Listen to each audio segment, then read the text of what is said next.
Hey guys, it is the 3D printing zombie here, and we are gonna actually start working on our Venom model. Now, a friend of mine gave me a Venom model, 3D model. It's pretty amazing.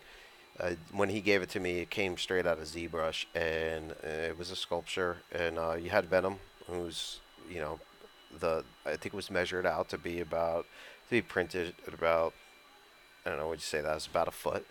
Um, when I got the model, I decided to make it at 3 feet. So we are going to go over the whole process that I had to go through and the pain and suffering of breaking them all apart. Now, when 3D printing, you're always going to have to do this. You're always going to have to assess your model and take a look at how you're going to approach this.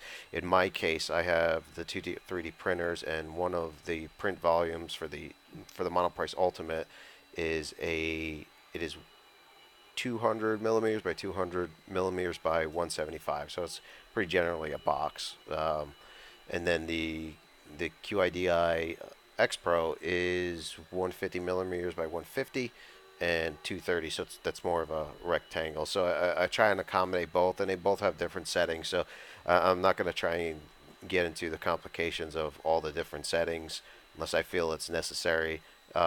Most of the layer heights, what I plan on doing in the layer heights is how many lines it's going to print in the distance between each and every one of those layers. Because when it prints from top to bottom, and it just kind of goes up. I have a 3D printer that actually has the bed on the bottom where the bed raises and lowers. I do not like the print beds that go side to side like that. I don't know, for some reason I find to be too much risk to kind of go out, but I could be wrong. I've never really owned one, but I do have friends that owned one that kind of made that complaint. So with Venom right now, I've already kind of broken up some of the model. I am going to show you the original model. I actually have some pieces here that I've already printed out, and these are actually just part of the little goo. I don't know if you're familiar with Venom. Hopefully, if you're here and you're geeky like me, you probably do know who Venom is. And the movie, I think, is coming out in a couple weeks. So, yeah, we'll see if we can get him to look as cool as he does in a movie. I'm not going to follow the movie exactly because I definitely like the original version of Venom. I think it was in the 90s. So that's kind of the 3D model that was made from my buddy Brad, and you can actually purchase it as well. And I'll get a link out there for you. Here is some of the pieces, and as I was saying, you're gonna have to piece a lot of these sections apart. I mean, you can already tell it's gonna be pretty big, but this is gonna be the base. I mean, part of the base that's going to hold him up in the back. So this is more of a support for the actual character, because the character, when I actually do show him to you, you're going to see that he's very top heavy. So we need to get some extra support. I mean, he stands pretty tall right now. I mean, he can stand on his own, but it's better to have the support in my case because I'm gonna put him up there behind us, I believe.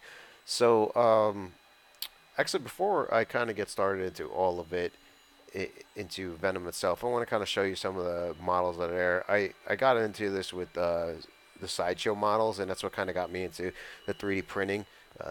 And I've been involved in, making 3D models and games with a whole group of people, and I've worked with so many different uh, companies that I just figured, well, let's take our 3D models and put them into something physical and tangible that we could touch.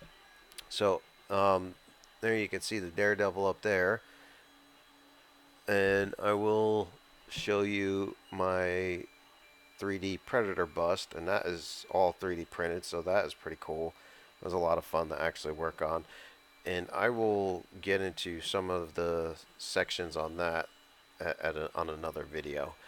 Okay, so now that I've kind of gone over a little bit of what we're going to do with actual Venom here, I'm going to pause it for a second, and I'm going to load up the application, so I shall be back in 1 second. See you in a minute.